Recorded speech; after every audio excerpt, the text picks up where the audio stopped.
गौतम बुद्धा।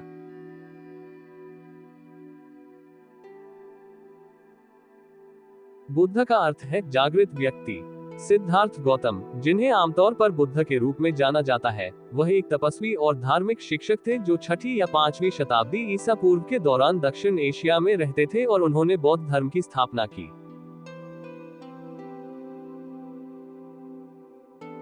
उनका जन्म लुम्बिनी में हुआ था, जो अब नेपाल है, शाक्य वंश के शाही माता पिता के घर, लेकिन एक भटकते हुए तपस्वी के रूप में रहने के लिए उन्होंने अपना घरेलू जीवन त्याग दिया। भिक्षावृत्ति, तपस्या और ध्यान से उन्होंने बोधगया में ज्ञान प्राप्त किया, जो अब भारत है। गौतम बुद्ध ने सिखाया कि जीवन दुखों से भरा है। ऐसा इसलिए होता है क्योंकि हमारे अंदर लालसाएं और इच्छाएं होती हैं। उन्होंने सिखाया कि हर चीज में संयम का पालन करके इस निरंतर लालसा को दूर किया जा सकता है।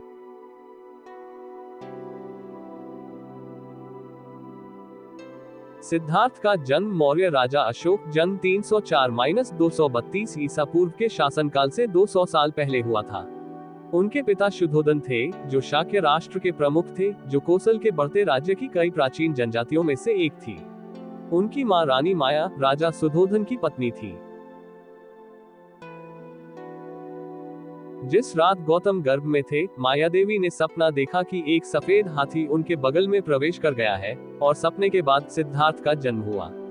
जन्म उत्सव के दौरान दृष्टा असिता ने घोषणा की कि यह बच्चा या तो एक महान राजा, चक्रवर्ती या एक महान पवित्र व्यक्ति बनेगा।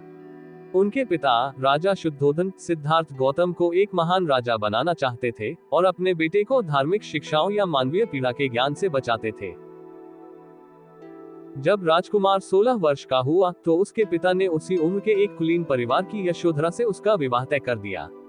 समय आने पर उसने एक पुत्र राहुल को जन्म दिया।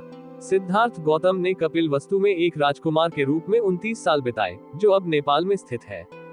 हालांकि उनके पिता ने ये सुनिश्चित किया कि राजकुमार को वह सब कुछ प्रदान किया जाए जो वह चाहता था या जिसकी उसे आवश्यकता थी। उन्हें लगा कि भौतिक धन जीवन का अंतिम लक्ष्य नहीं था। राजकुमार सिद्धार्थ की गौतम बुद्ध तक की यात्रा को मोटे तौर पर 3 चरणों में विभाजित किया गया है: महान प्रस्थान, महान ज्ञानोदय और महान निधन।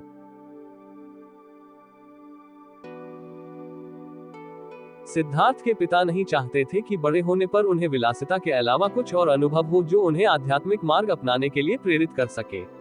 लेकिन अंततः राजकुमार महल से बाहर निकला और उसने उन 4 संकेतों का अनुभव किया जिन्होंने उसका रास्ता हमेशा के लिए बदल दिया। अपने 29वें वर्ष के दौरान राजकुमार अपने पिता की रक्षा से बच गया और उसने बाहरी दुनिया में 4 संकेत देखे: एक बूढ़ा आदमी, एक बीमार आदमी, एक मरा हुआ आदमी, एक धार्मिक तपस्वी।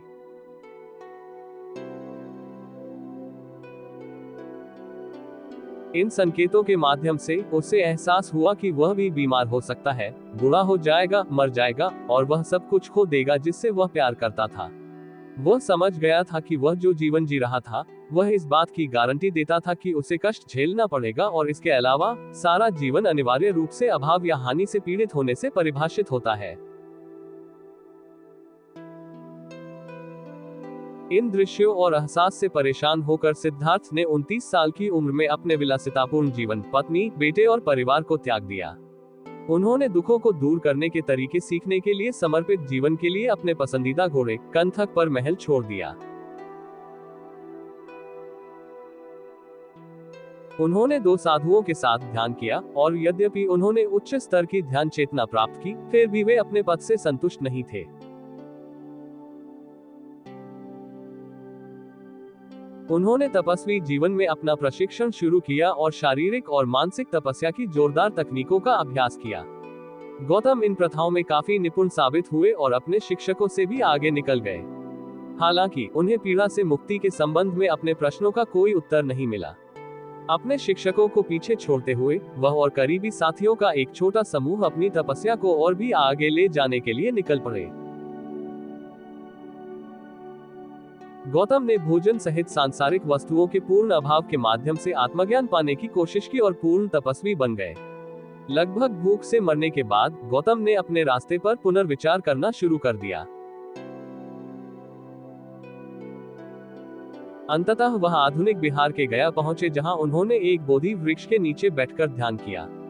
अंत में रोशनी के एक क्षण में उन्हें समझ में आया कि पीड़ा नश्वरता की दुनिया में रहने की स्थायी स्थिति पर मानवीय आग्रह के कारण उत्पन्न हुई थी। कोई पीड़ित होता है क्योंकि वह इस बात से अनजान होता है कि जीवन बदल रहा है, और वह ये समझकर दुख सहना बंद कर सकता है कि किसी भी चीज के टिकने पर विश्वास करना या उससे जुड़ना एक गंभीर गलती है जो उन्हें इच्छा, प्रयास, पुनर्जन्म और मृत्यु के कभी न खत्म होने वाले चक्र में फंसाए रखेगी।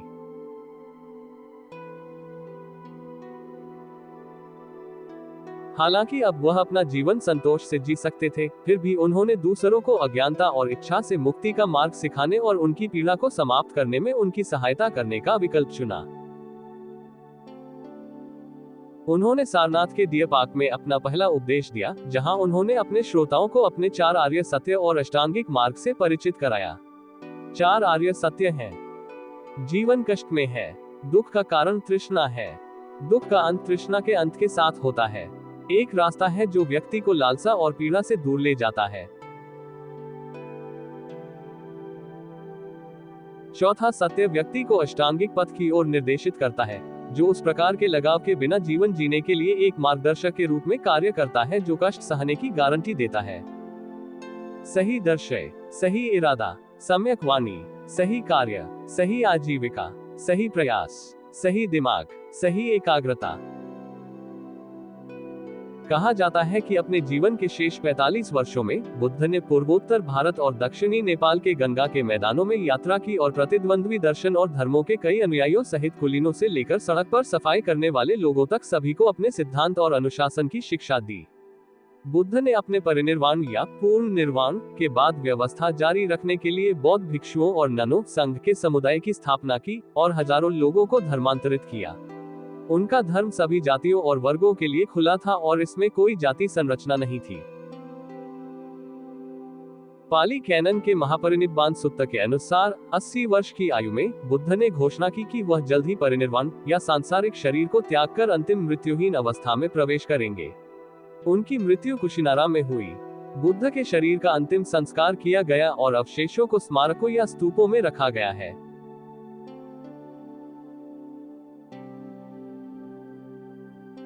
बुद्ध के जीवन की महान घटनाएं सिद्धार्थ गौतम के जीवन में महत्वपूर्ण मील के पत्थर हैं, जिन्हें विभिन्न प्रतीकों द्वारा दर्शाया गया है। बुद्ध के जन्म को कमल के फूल द्वारा दर्शाया गया है, जो पवित्रता, सुंदरता और आध्यात्मिक विकास का प्रतिनिधित्व करता है। त्याग को उनके घोड़े कंथक द्वारा दर्शाया गया है। महान ज्ञानोदय को बोधि वृक्ष द्वारा दर्शाया गया है। पहला उपदेश धर्म चक्र द्वारा दर्शाया गया है। स्तूप द्वारा महापरिनिर्वाण को दर्शाया गया है।